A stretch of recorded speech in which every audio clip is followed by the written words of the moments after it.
Hey Heal Squad, I'm doing a new series called The Group Chat. Now we all know that it goes down in the group chat. So some of your comments I'm going to put as a part of this series, but also I would love for you to send me an email if there's something that you would like me to answer via YouTube. The email is groupchathtns, Heal the New Sexy, at gmail.com. I really came up with this idea because many of you ask me questions and I want to be able to dedicate a video as it relates to really fleshing out what it is that you're asking me. So today I'm going to go over, I think, 2 things from the comments that are questions that have been asked to me. Okay. So again, that email is groupchathtns at gmail.com. All right. Now let me say this.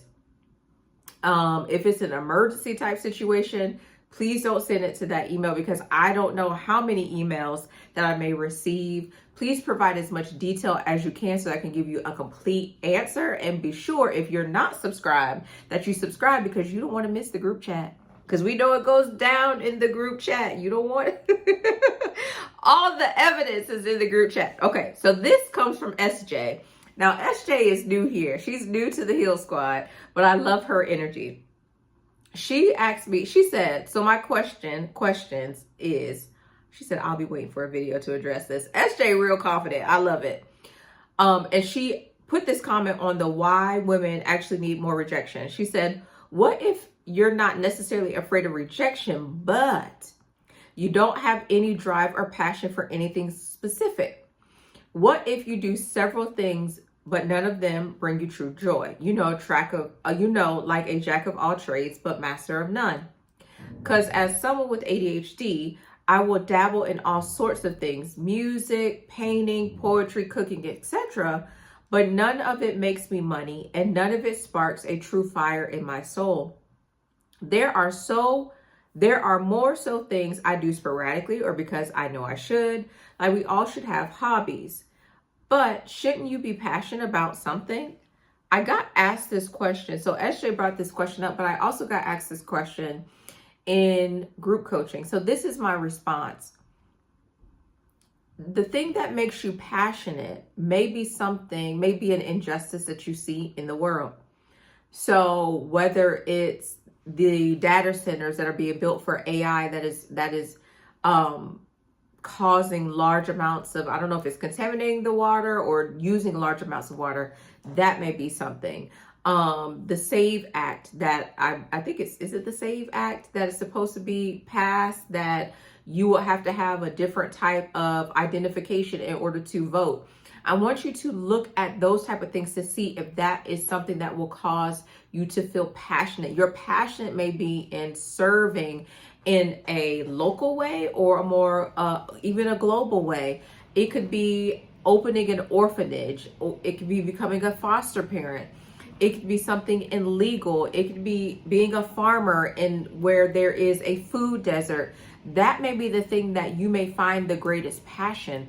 There's some people's passion is music, but other people's passion is solving a problem. Myself, the reason why I'm a therapist, the reason why I do the Heal the New Sexy, because this is my passion.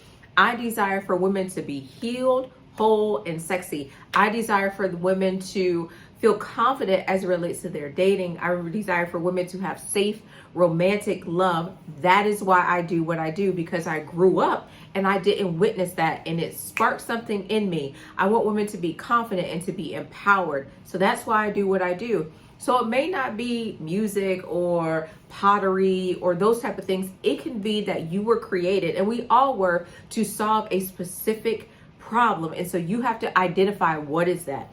You are a woman who has ADHD.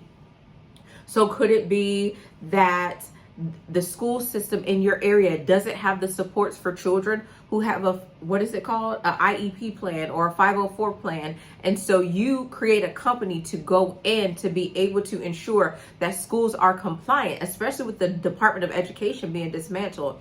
Your passion may be connected to a problem, and that's what will wake you up in the morning. And that may be also what brings you, wealth and riches. Okay.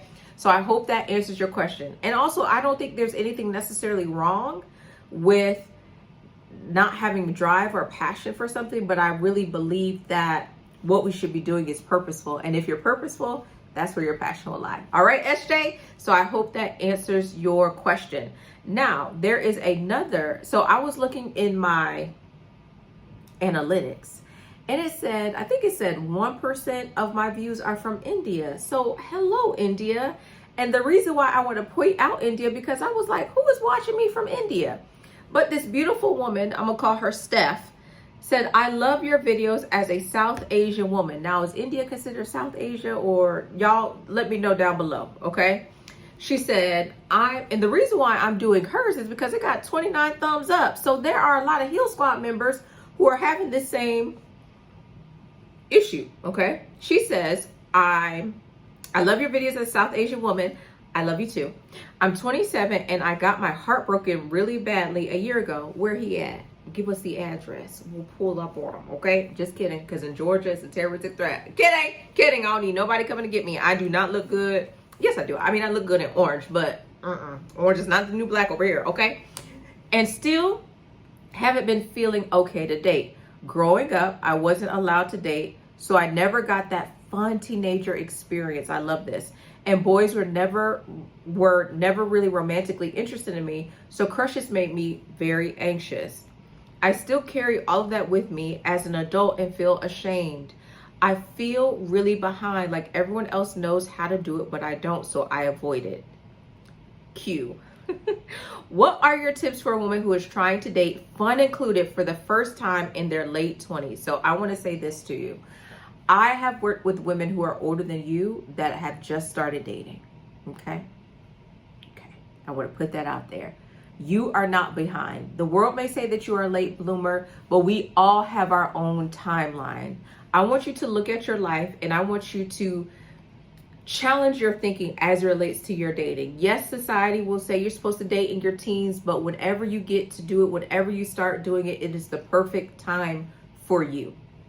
As it relates to dating, I want you to focus on the experience and first give yourself the experience. So I want you to take yourself out on a series of dates. And the reason why I want you to do that is because I want you to kind of get a feel for what feels good for you and what makes you the most comfortable.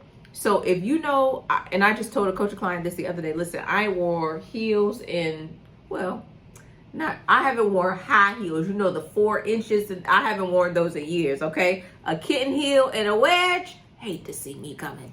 But on a first date, I would love to do an activity, to do something fun. I like bowling. I want to get into pickleball. There's some places around here that do pickleball. I would love to go to Top Golf. I have that on my list.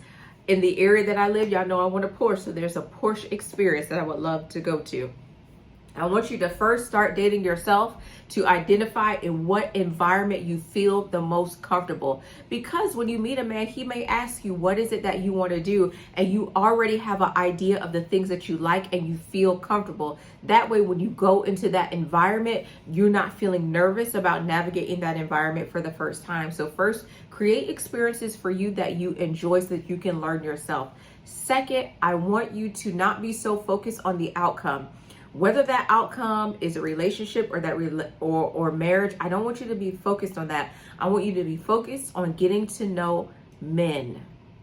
I want you to study them. I want you to pay attention to them. I want you to put yourself in environments where they are. I know men are at the gym. It's getting warm where I live, so they're going to be at the basketball court playing basketball. They're going to be at the golf course. They're in the grocery store. I want you to study men.